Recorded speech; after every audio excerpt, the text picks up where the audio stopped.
Genesis chapter 15, verse 16, the Lord then explains why this affliction will happen for 400 years. Genesis chapter 15, verse 16, the second half there of verse 16, for the iniquity of the Amorites is not yet complete. Abraham was presently living in the land of promise when he received this promise. And God says, I'm going to remove you from the land, you and your family and your descendants, for a period of 400 years, while I extend my mercy and while I extend my grace to the people of this land.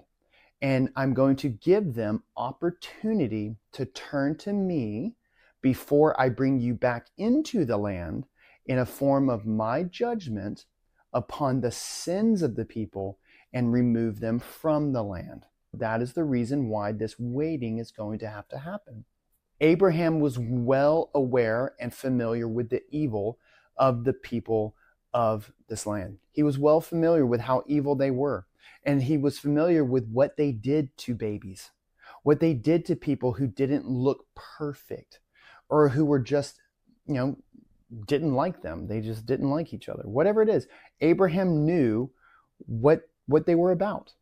And we need to be careful about allowing distinctions within the church between people because of their appearances or because they don't perform a certain efficiency level and they place a spot on the fellowship that we think, well, that just doesn't look very pretty because you just don't look like me, or whatever it may be. This is a lesson here, and God says, be careful because I will bring judgment on that. And the distinction, however, within the church is only to ever be about, what do you say about who Jesus is? That's it. That is the only difference and differences within the church. It's either you say Jesus is Lord or you don't. You trust Jesus' word or you don't.